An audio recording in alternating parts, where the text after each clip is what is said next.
Okay, everyone. Hello. Welcome to another edition of our Fireside Streams, at-home discussions between the FS team and a broad range of characters from the zeitgeist, from macro thinkers and artists to changemakers and disruptors. My name is Hago, and I'm the VP of Beauty here at Fashion Snoops. And I'm really excited to get to interview someone I admire and really one of the pioneers of the sexual wellness movement. So as seen in Forbes, Women's Health magazine, Well and Good, Bustle, Playboy, the list goes on. I'd like to introduce our guest today, Dominnique Karetsos, CEO and co-founder of Healthy Pleasure Collective Group. And today we're going to talk about the evolution of sexual wellness and the future of sex tech. So hi, Dominnique. Thank you for joining us. Thank you for having me. Yes, I know we've had these type of conversations, over the years, but I'm happy that we get to chat and, share your knowledge and insights with the virtual world now, basically. Thank you for always giving us a platform. It was just the other day that we were in Paris having one of the iconic Fashion Snoops event with creativity and color and vibrancy. So I think I speak for many to say we miss them and we miss you. So thank you for having us. It's been it's been a whirlwind of a couple of weeks, right? I say a couple of weeks. I think it's a couple of months, isn't it? No, yeah, we're ready. It's May. Blurred into one. It's May. It's blurred into one, and I think whoever's listening, I hope everyone's well and safe, and I can say this has been quite a colossal movement for sexual wellness in our space, or sexual health overall, and I'm just excited to share some really interesting news with you. Great. So, I guess, first off, to start it off, tell us about, yourself and the HPC group. Well, we started, I've been in the space for probably about 8 to 10 years, way before it was even called the sex tech industry. So I spent a good, 6 years with BBC Radio, and I was with cosmetics as a brand architect. But it was only really as a co-host and as a new mum that I started to dive deep into the space, a little bit more of it as an activist. As a mum, why wasn't I allowed to breastfeed, or why was I shamed for breastfeeding in public? Why wasn't I given another option other than a tampon? What was going on with my body parts that were moving after giving birth? And no one sent me a memo to tell me that life had literally turned upside down. And so I took an active move in working with new and up and coming, and also brands that existed that probably the average, Jane and John didn't know, in launching a wellness product that was a menstrual cup as well as a pelvic therapy. And so I started in this conversation, or in this narrative, from a health perspective, and fast realized that our industry is very much, or our landscape is polarized, right, between porn and family planning, really, and everything in between was centered under porn, and porn being the Bible of instructions for most people in sex education, in pleasure, in understanding their own anatomy of their body, and really sort of wanted to close the trifecta between sex, health, and tech, because all of them facilitating together creates and reshapes the language around sexual wellness. It empowers us to understand that taking sexual health into all our life chambers, and not just as this separate thing that we do that maybe we have on our to-do list or a Wednesday plan, is very much a motive between how we move through the world socially, our economic status. When a woman understands her body and knows how to ask for what she wants in the bedroom, chances are she has the courage to ask for what she wants in life, whether it's boardroom, whether it's within her boundaries, within her relationship. So, this isn't, sex is recession proof, and we had this conversation before. It's not going anywhere, and it's a really important part of our life. And I think for most people, we don't understand the inherent value of pleasure in our life, and the impact, or the positive impact it has biologically, mentally, socially, economically. And so I went through a process in my career in working with brands. I then found a business partner and a soul sister, Dr. Maria, and we together worked on creating body responsive devices. And then, being a consultant for many years, realized that we could give to new startups a way to help them go to market end to end. And so Healthy Pleasure Collective was born, and we are an incubator or an end-to-end for anyone who, even if you're a toilet paper entrepreneur and you've written down your concept on a piece of paper, to an established brand, how do we bring our product to the market, into users' hands, but at the same time, ethically bring value to that story? So we don't all just need another toy. Like, why do we need that toy? And how can we have technology to facilitate that most natural pursuit, which is pleasure? How does it help me connect with maybe a partner or partners? Or how does it connect with my own body? How does it help me figure out the language behind what I feel about my sexuality? And so, you know, we were really blessed. We work with brands from male sexual wellness. So anyone in the space or who's read about it will know that, you know, this has predominantly been led by female products and female sexuality in the last couple of years. And rightfully so, because historically we've been ignored for centuries. But there's also a male sexual wellness space in this narrative. So working with therapeutic alternative products for, let's say, premature ejaculation, working with innovative apps, with different vibration techniques and how to communicate with partner or partners.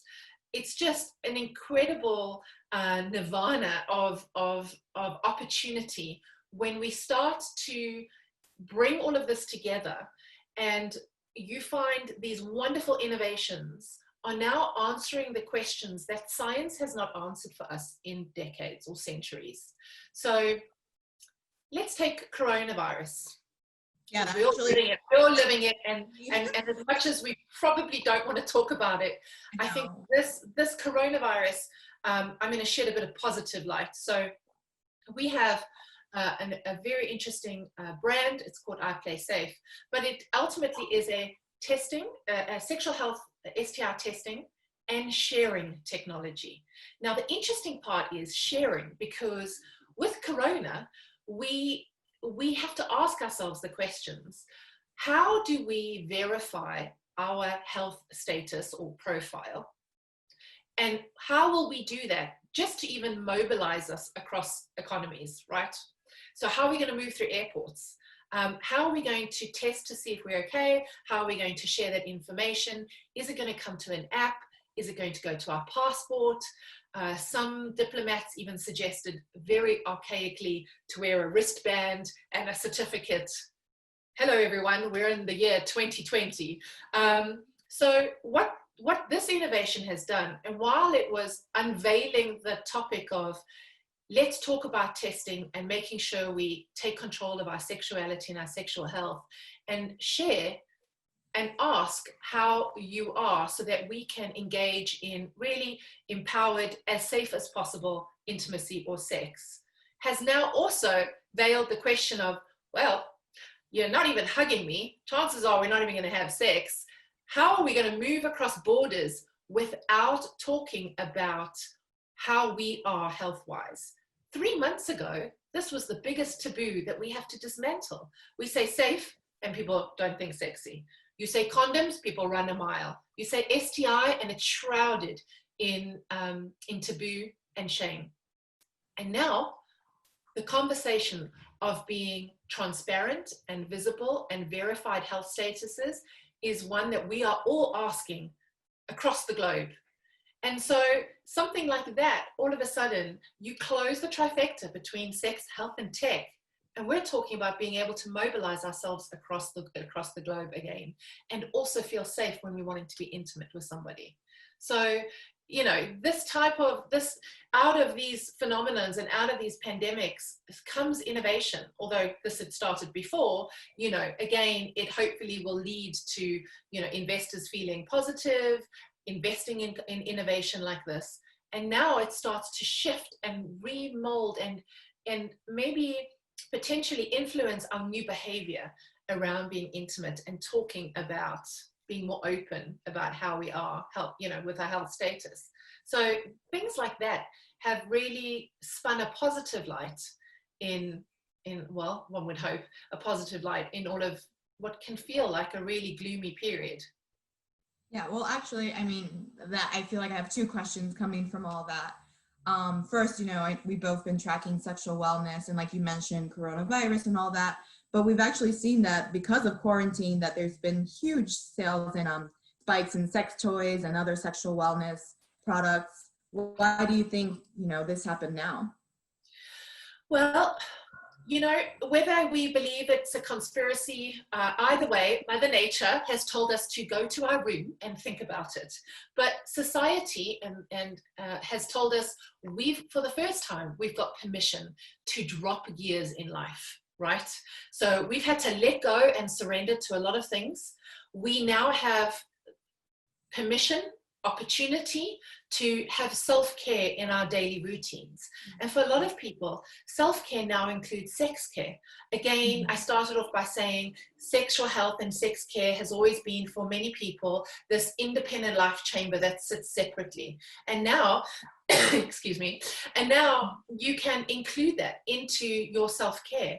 So that's number one. We have the time, we have the empathy, and we have the opportunity also to bring that learning and that discovery into the safety of our home. And you don't always naturally want to read up on an article or look at a toy while you're commuting to work, for example, while the kids are around.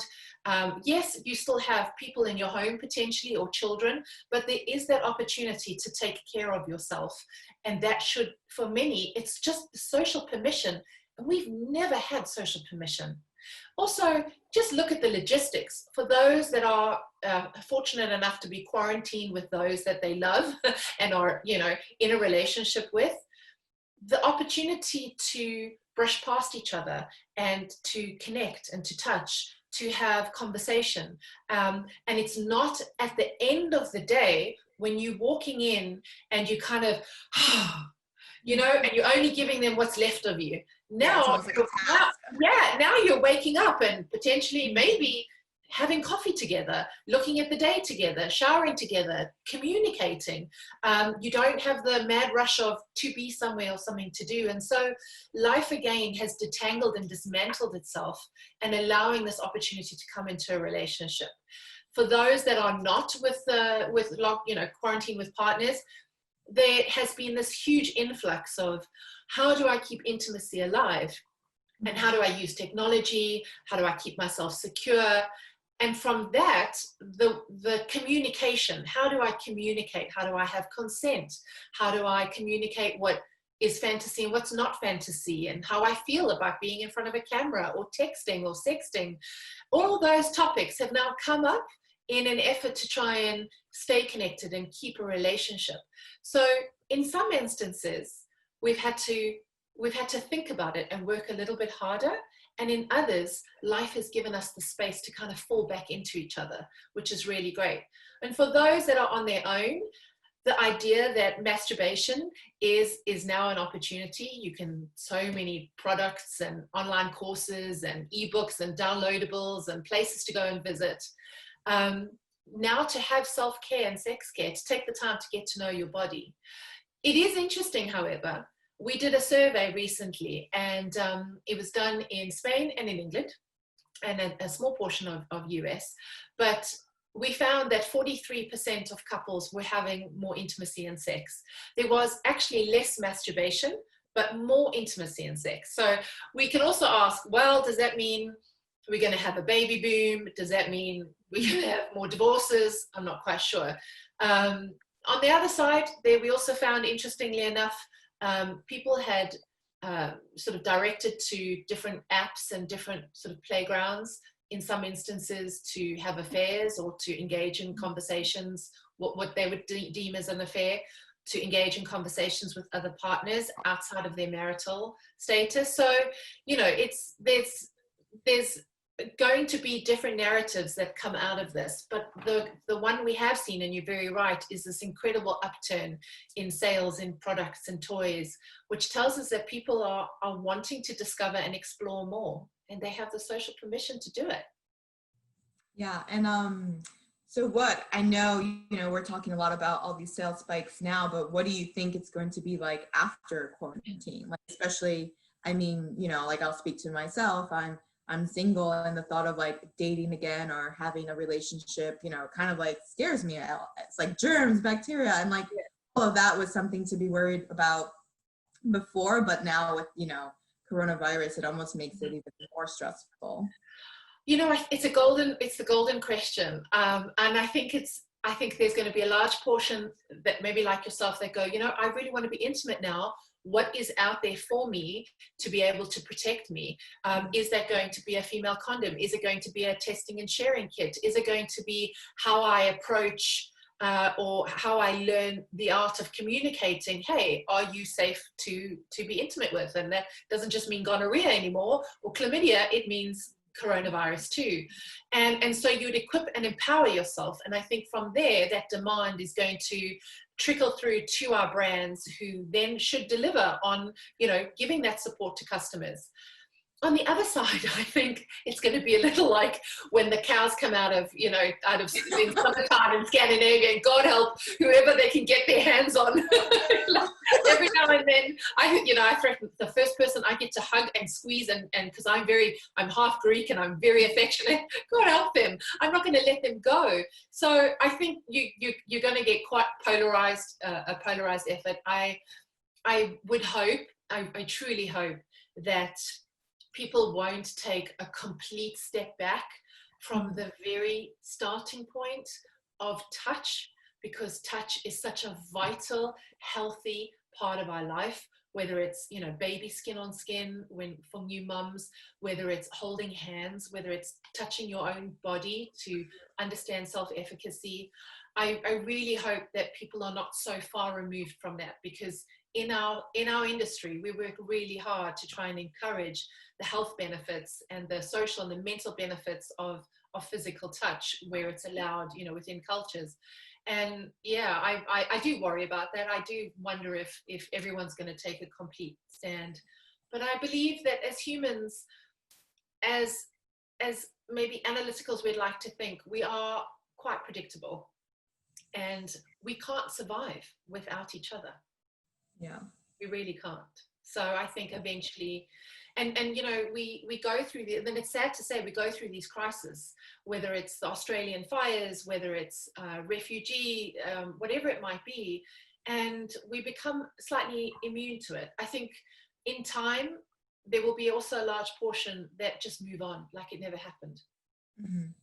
And do you think, because I know, again, we've had these conversations before, and we've always spoken about education, but it's always been education more in like maybe like anatomy or, education of between two people. Like, do you think education will continue to play a role after this as well, maybe in a different form?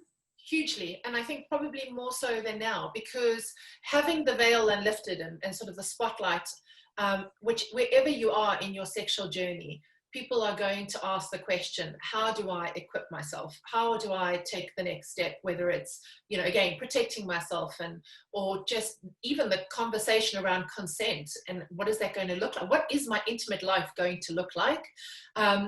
We see it already. People are seeking out credible, authentic information and education. Whether it's again, we did another survey. I think people are all maxed out on panel talks and probably Zoom eventually too. But people want one-to-one. People want real life experiences where they're going to learn more and be able to engage. And even topics like sharing circles, which was very interesting for us. People want the opportunity to share and to exchange their thoughts and education. So not just hear it from an expert, but really to understand how other people in the world move through with maybe the same question, whether it's, an intimate issue, a dysfunctional issue, whether it's just the basics of where is my anatomy parts. So education is going to play a huge role. I I don't believe that our industry is quite where it needs to be in providing that education. We're working on it. I mean, we have a sister company called Entomology, which, as you know, provides a platform for all the experts to come forward and for people to source and to look for resources. And there are a few really other great brands out there, O School, Beducated, and different things, different opportunities, but we're not there yet. I think we've got to continue striving and working really, really hard. And also, we're not a regulated industry as such. So we need to start to also understand what people want, and not just force feed people what we think they want just because it hasn't been around for so long, but really take the time to listen and understand what people want. And when we ask people what education they want, it's interesting. It's obviously quite broad, but what was interesting from that survey is many people do not seek help or information because they are still shrouded in shame, which is one of them. And the other is, where do I start? Yeah. You know, if you ask a woman today, you know, which brand do you go to for the best lipstick? Or, you know, where would you go for your most comfy pair of knickers? You know, you have that brand and you know exactly where you're going to go, and that's that trusted resource. We don't have that quite yet in our space. We're working on it. And are you, because I know, you know, again, being at Fashion Snoops, we've seen a lot of communities kind of come together. Like, obviously the beauty world has come together, the fashion world, like community has been a really big part of coronavirus and just working together. Is this also happening within the sexual wellness world, or is everyone kind of like in their own pod trying to figure out what to do next?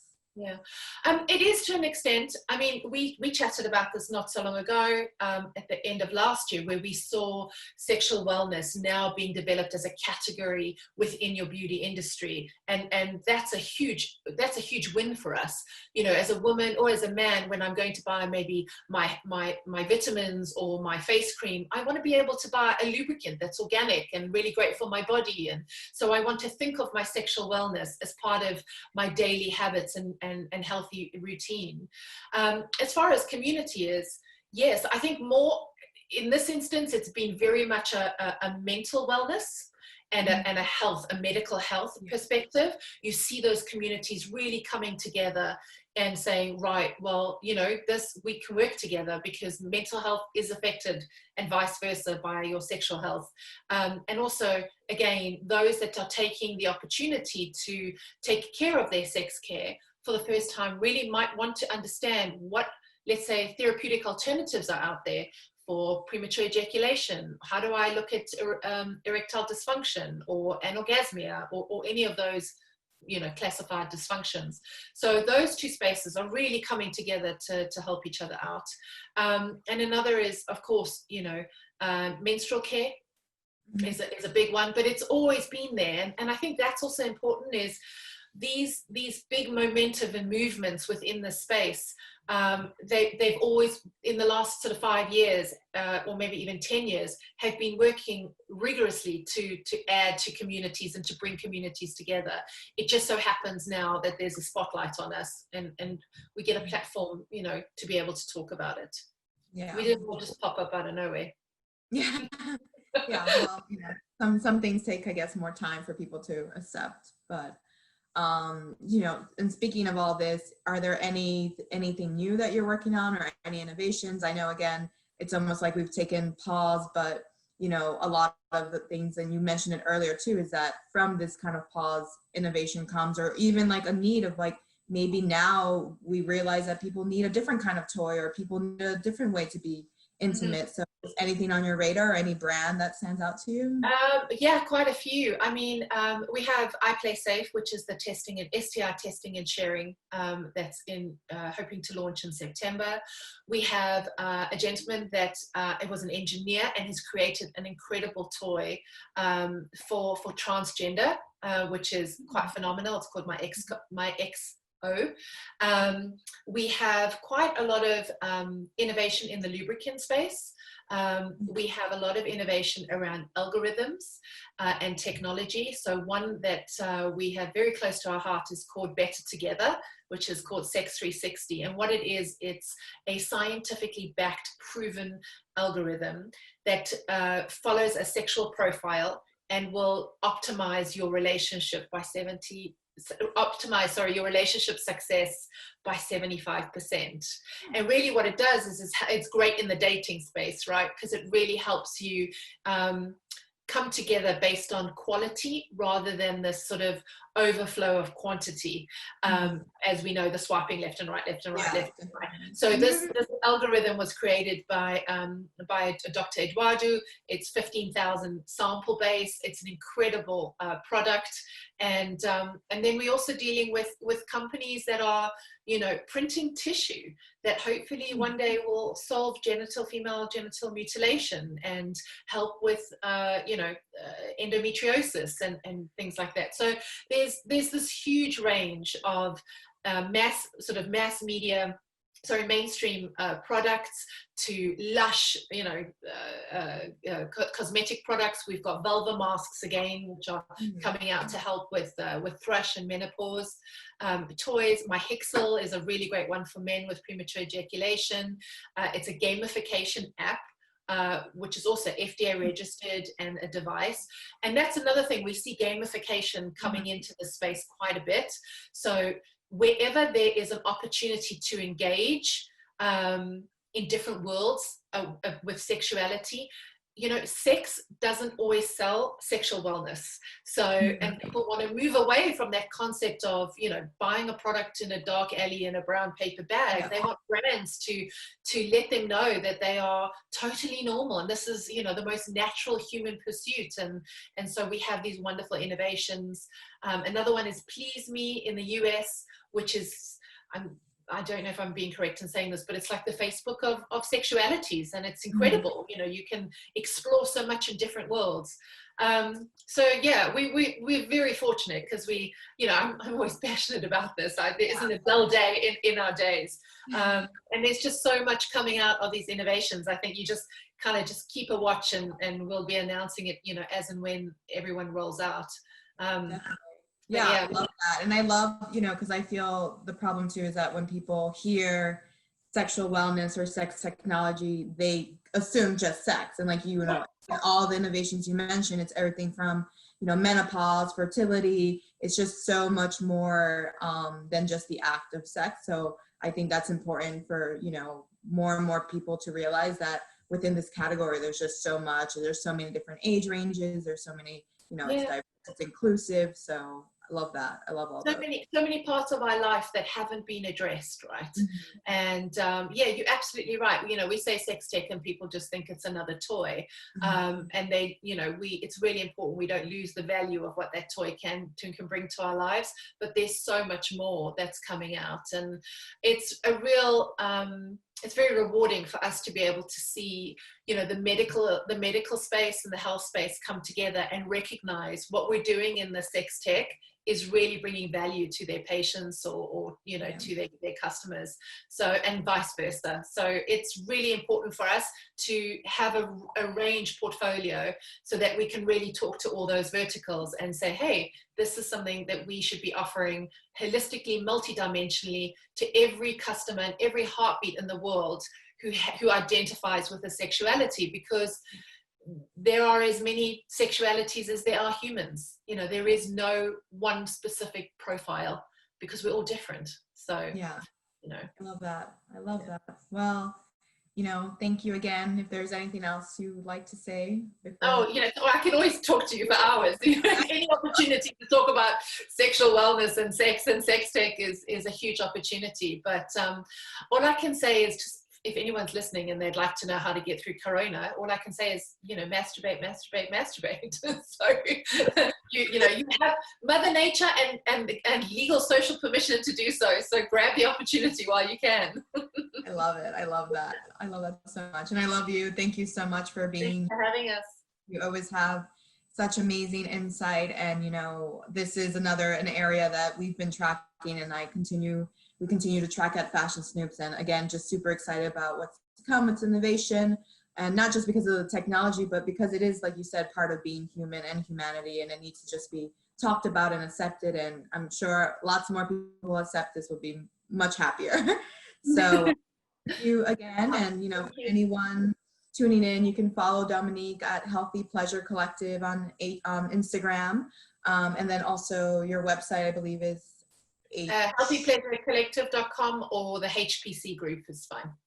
Perfect, great. And we'll, you know, you could always reach out at info@FashionSnoops if you have questions for Dominnique, or if you have any questions for me. So thank you again, and, you know, stay safe.